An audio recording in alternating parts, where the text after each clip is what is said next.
দ্রব্যমূল্য বৃদ্ধির কারণে অনেক কিছু খেতে ইচ্ছে করলেও আমাদের পকেট বলে দেয় ওটা খাওয়া যাবে না। মধ্যবিত্ত বলে কথা, যা কিছু ইচ্ছে করলেই করা যায় না, হাত পা যে বাঁধা।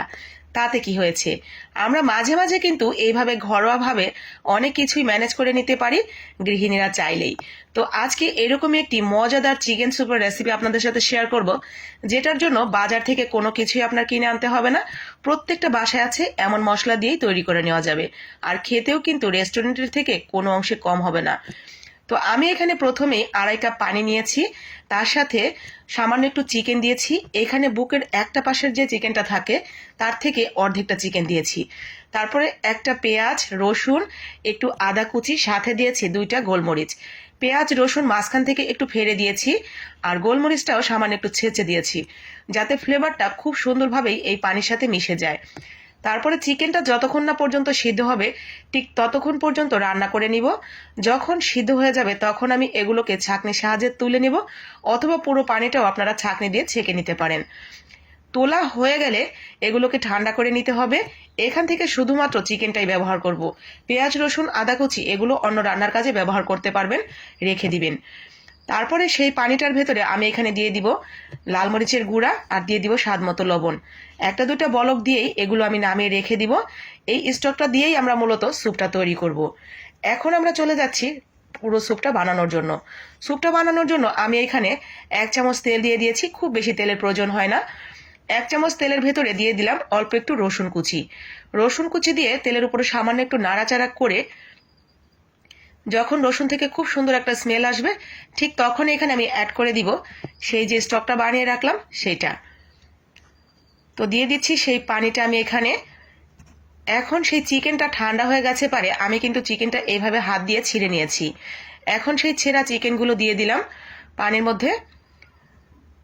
এখন এখানে আমি খুবই একেবারে যেগুলো কমন মশলা আমাদের বড় থেকে বাসায় আছে, এরকম কয়েকটা মশলা যোগ করব। তার ভেতরে আমি দিয়ে দিলাম কাঁচামরিচ কুচি, আর এখানে আমি একটা ডিম নিয়েছি, অল্প একটু পানি এবং লবণ দিয়ে ফেটিয়ে নিয়েছি। পানি দিয়ে ফেটলে এই ডিমটা যখন এই স্যুপের সাথে মেশাবেন অনেক বেশি ঝিরিঝিরি হবে, আর পানি ছাড়া সরাসরি মেশালে একটু বড় বড় থাকবে। তো যেরকম খেতে চাইবেন ঠিক সেরকম করেই দিবেন। যদি একটু বড় বড় করে খেতে চান তাহলে পানি ছাড়াই ফেটিয়ে নেবেন, আর যদি অনেক বেশি ঝিরিঝিরি করতে চান যে স্যুপের সাথে একেবারে মিলেমিশে যাক, তাহলে সামান্য একটু পানি দিয়ে তারপরে এখানে ঢেলে দিবেন। আর এইখানে নিয়েছি আমি কর্নফ্লাওয়ার। কর্নফ্লাওয়ারের সাথে সামান্য একটু পানি দিয়ে আমি দিয়ে দিব। কর্নফ্লাওয়ারের পরিমাণটা আপনারা বুঝে শুনে দিবেন, কতটুকু স্যুপ তৈরি করছেন।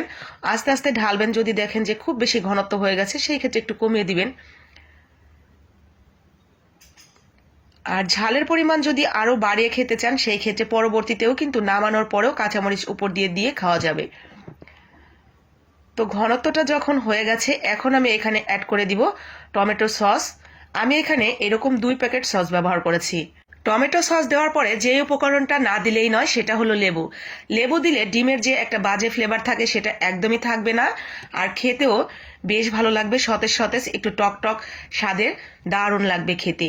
টক ঝাল এরকম স্বাদের হবে। তবে কেউ যদি এই আপনার স্যুপটার সাথে সামান্য একটু মিষ্টি স্বাদের খেতে চান, সামান্য একটু চিনি অ্যাড করতে পারেন। তবে আমি কিন্তু আজকে চিনিটা দেইনি, এইভাবে ঝাল ঝাল করেই টক স্বাদের করে বানিয়েছি। তো এই তো ছিল আজকে আমার দারুণ স্বাদের মজাদার গরম গরম চিকেন স্যুপের রেসিপি। এটা কিন্তু রেস্টুরেন্টের থেকে কোনো অংশে কম না, আপনি বাসায় বানালেই বুঝতে পারবেন কতটা মজার হয়। তো এই তো ছিল, যদি ভালো লাগে বাসায় একদিন অবশ্যই তৈরি করে দেখবেন।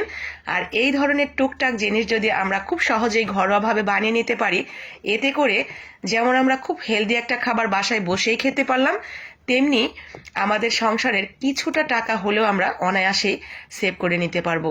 তো করব না অপচয়, বাড়াবো সঞ্চয়, এই স্লোগানে আজকের মতো এখানেই রেখে দিচ্ছি। ভালো লাগলে লাইক কমেন্ট শেয়ার করে দিবেন।